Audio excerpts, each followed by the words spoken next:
Título de regularização fundiária rural. Nos últimos anos, os títulos entregues têm batido recorde no governo de Minas. O que representa esses títulos? Como que a propriedade organizada faz com que a agricultura familiar seja forte? Como que um título de regularização faz com que a nossa agricultura fique forte e faça o agro ser o que é? O AgroB entra no ar para falar desse assunto super importante e ele está no ar agora.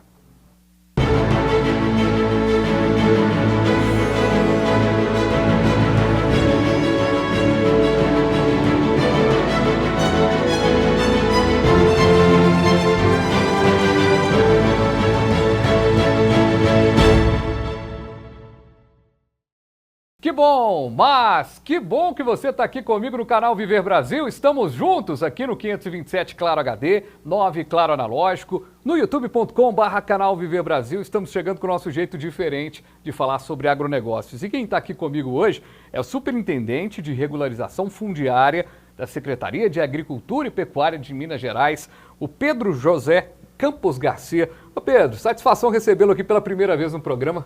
Boa noite, é um prazer estar aqui com vocês, com todo o público que nos assiste, e estamos aqui para trazer alguns esclarecimentos sobre a regularização fundiária dos imóveis rurais do estado de Minas Gerais, uma política pública que está nas metas, no planejamento, na estratégia do governador.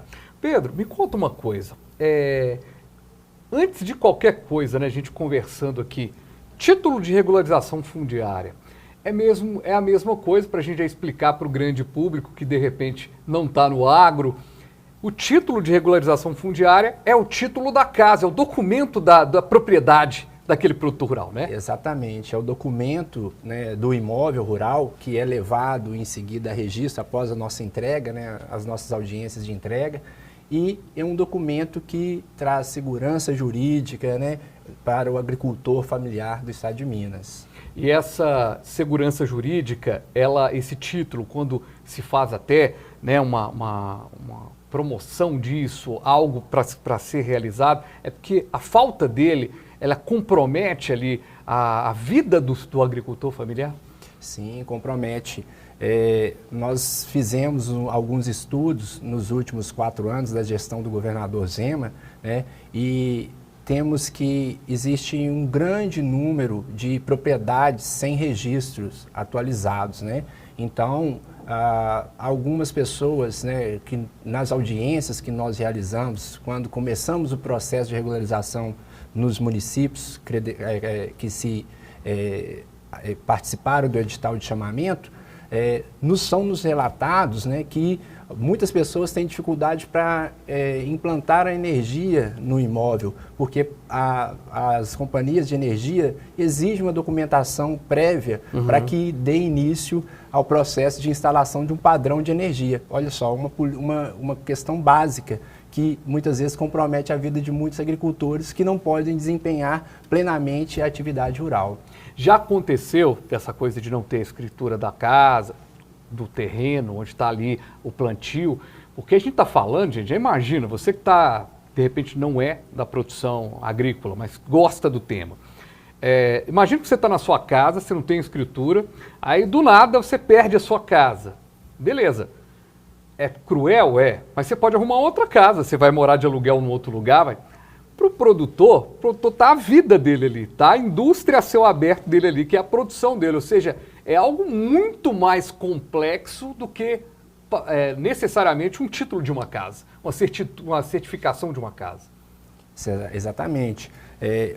O título da regularização do imóvel rural, ele dá uma segurança para o agricultor, ter da parte jurídica do imóvel implementados nos cartórios de registro de imóveis, mas também dá acesso a linhas de crédito, de programas de crédito rural, de acesso aos bancos do Estado, os bancos nacionais, que dinamizam a produção do agricultor, né? Ele pode fazer um empréstimo, como o Pronaf, que é uma das nossas parceiras, que a Emater trabalha conosco, faz os projetos de Pronaf para implementação, a dinamização da agricultura, porque na cidade, a função social da propriedade praticamente é a moradia das pessoas. Mas no campo, além da moradia, a função social é a produtividade daquele imóvel, né? É isso que exatamente você disse, né? A empresa dele a céu aberto, a função social é quando ele produz também. Então, a regularização desse imóvel abre portas de outras políticas públicas, como o crédito rural para aquele agricultor.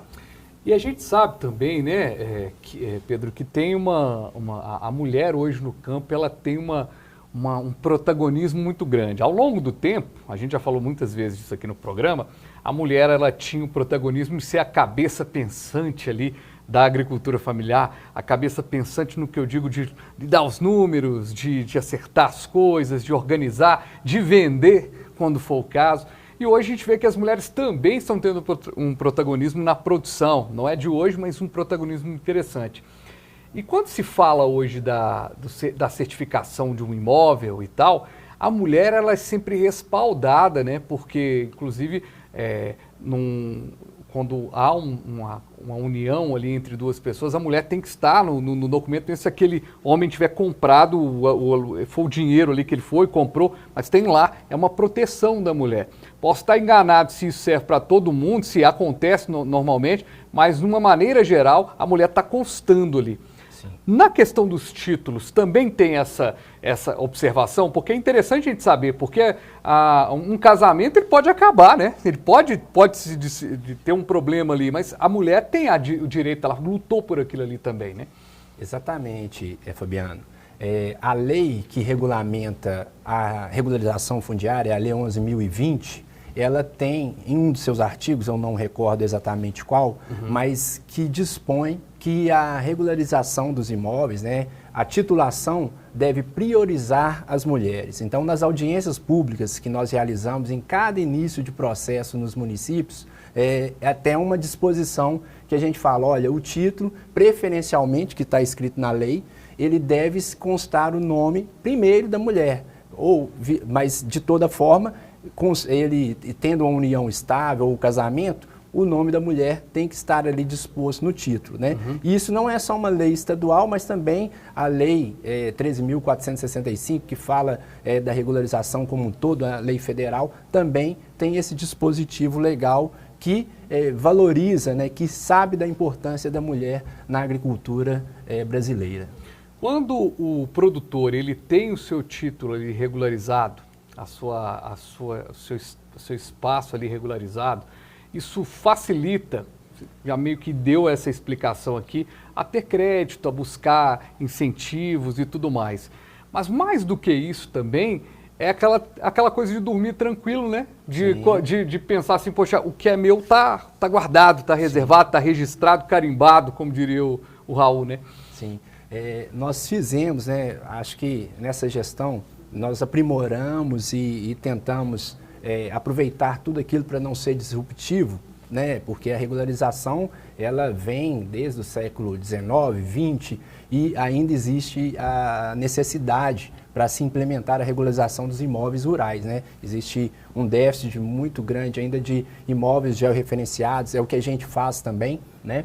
Mas uma das questões que a gente afirma a este projeto, a essa política pública, é que o programa ele dá segurança jurídica, paz social e, além disso, isso que você disse, as famílias, né, a sucessão rural também, que tendo aquela propriedade, né, o título, a sua história, ele também pode ser passado para os herdeiros, para os filhos daquele casal que hoje o campo é uma grande oportunidade, né, para o brasileiro, né, para os adolescentes, para os jovens. Então, isso garante também a sucessão rural para a pessoa não ir para a cidade, que às vezes não vai encontrar aquele emprego que hoje no campo tem grandes oportunidades também.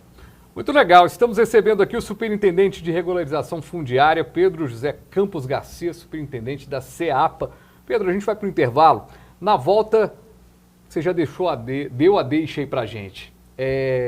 Êxodo urbano. Situações interessantes, né? O IBGE mostrou que a gente tem aí, tímido ainda, mas já acontecendo, pessoas que estão deixando a cidade para ir para o interior. Exato. Quero muito a sua análise, porque você está bem perto dessa relação aí e a gente vai conversar sobre isso. É rapidinho e a gente volta aqui no nosso canal Viver Brasil com o nosso AgroB, o nosso jeito diferente de falar sobre agronegócios.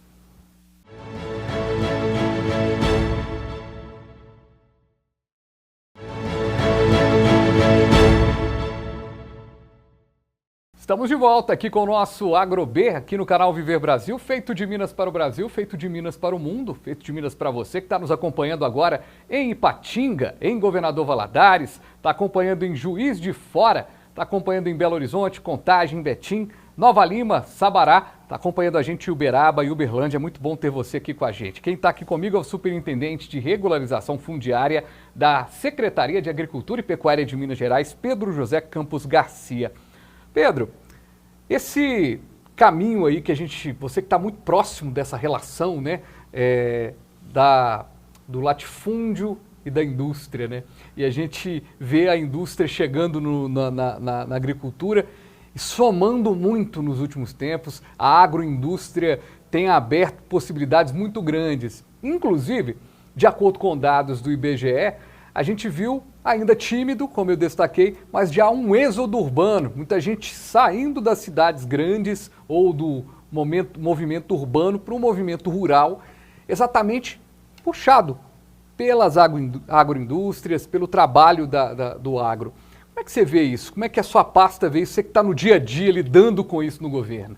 De fato, né, Fabiano, teve, sobretudo com a pandemia, né, foi verificado esse movimento, né, o que acontecia muito, o contrário, ao invés do que acontecia muito até o início do século XXI, né, em que havia um êxodo rural, saindo muita gente do campo para a cidade e, às vezes, de uma forma desordenada, né? Agora a gente realmente viu isso ao contrário, né?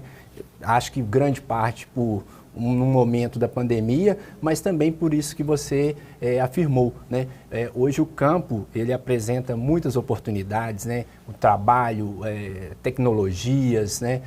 O desenvolvimento e uma coisa que o nosso secretário Thales menciona também, né? Que antigamente as pessoas falavam, se você não estudar, você vai ficar na roça, né? Falava isso, né? E hoje, para ficar na roça, no campo, né? Na agricultura familiar, na agroindústria, a pessoa tem que estudar, ela tem que se especializar, se formar, né? Nem que seja um curso técnico nas escolas, família agrícola, enfim, a pessoa tem que estar se especializando para ter as oportunidades e até mesmo para essa paz social não haver nas cidades, as pessoas mal acomodadas, né? Indo para locais não tão com uma segurança tão bem como muitas vezes no campo a gente dispõe, né? O ar puro, uma tranquilidade, morar bem também e com a regularização fundiária a gente dá essa oportunidade de as pessoas, né, as famílias, né,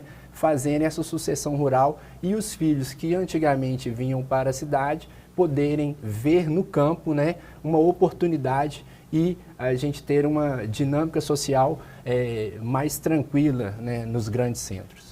E o detalhe é que, se você não estudar direito, você vai ficar na roça. E o ficar na roça também mudou um pouco o conceito, né? Porque antigamente você tinha a terra e a enxada, né? Ou você ia fazer a colheita, né? Ou fazer o cultivo ali. Você tinha mais ou menos algumas funções. Hoje, a tecnologia avançada, hoje você vê, por exemplo, muita gente... Nós tivemos a oportunidade de conversar aqui com um personagem sensacional aqui no programa, que estava morando em Paris e voltou para a cidade dele para produzir queijo, pela paixão dele pelo queijo e tudo mais, ou seja, lá na canastra e tudo mais. Ou seja, o agro, ele tem espaço para todo mundo, né? Inclusive para quem não está no agro, seja na área administrativa, seja numa área tecnológica, que vai contribuir para... Está sendo despertado isso? Os filhos dos agricultores de certa forma, tem essa visão por todos os estudos que vocês fazem? Sim, os dados que nós coletamos, acho que também é uma inovação nessa gestão do governador Zema, do secretário Tales, do nosso subsecretário José Ricardo Roseno, é que a gente tem feito estudos das políticas públicas, né? Nós já verificamos que cerca de 85% do que a gente regulariza são pequenas propriedades da agricultura familiar, cerca de 85%, de áreas até 25 hectares, né? E a gente viaja muito fazendo a campanha da política pública, esclarecendo, e a gente verifica uma grande parcela das mulheres e pessoas mais velhas recebendo os títulos, mas também os jovens ali acompanhando seus pais, muitas vezes.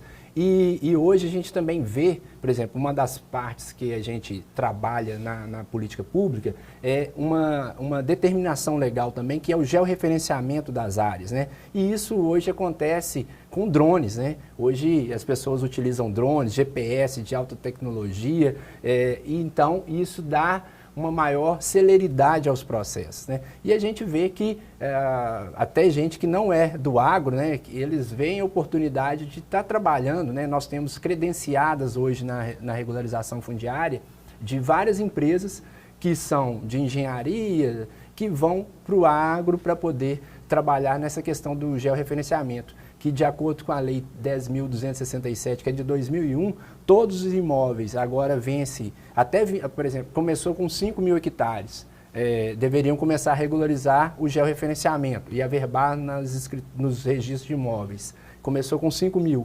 Hoje, e aí fez uma tabela dinâmica para chegar até hoje, em 2023, finalmente aos imóveis de até 25 hectares. Ou seja, até o final do ano, todos os imóveis que forem fazer a sua transferência no registro têm que estar georreferenciado. Então, nós já estamos à frente do que a própria lei já estabelecia. Então, nós já estamos um passo à frente com a regularização fundiária e essa oportunidade para várias empresas deste ramo, né, de estarem trabalhando na agricultura e dando esse mosaico do que é o quebra-cabeça do território brasileiro. Ô Pedro, eu falei aqui no início, né, que a entrega de 1.100 títulos de regularização fundiária no primeiro semestre deste ano, né? E, aliás, nos primeiros 8 meses Sim. deste ano foram 1.100 títulos. A expectativa, então, é ter um aumento, uma entrega ainda maior nos próximos anos e chegar a qual quantitativo? Olha, a nossa meta, nos últimos 4 anos, o governador, né, nos estabeleceu de chegar em pelo menos 5.000 títulos, né? Okay. Isso também com a dinâmica da própria política pública, que o nosso secretário também vem acompanhando, subsecretários, e nós conseguimos entregar nos 4 últimos anos, da primeira gestão do governador, nós entregamos 5.216 títulos, batendo o recorde dos anos das gestões anteriores. E o governador, né, conversando conosco, que esse programa, essa política pública é acompanhada mensalmente por ele, né? É um projeto estratégico do governo que, no primeiro ano da sua gestão, ele participou conosco de uma entrega de títulos e ele ficou emocionado e viu a importância dessa política pública. E, desde então, ele passou a acompanhar mensalmente.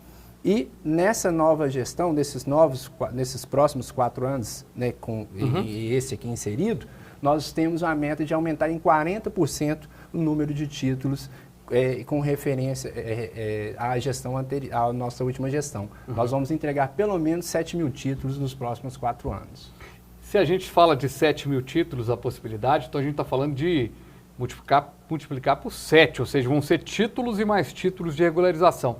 Quais são as regiões aí específicas que têm mais aí títulos mais propriedades a serem regularizadas?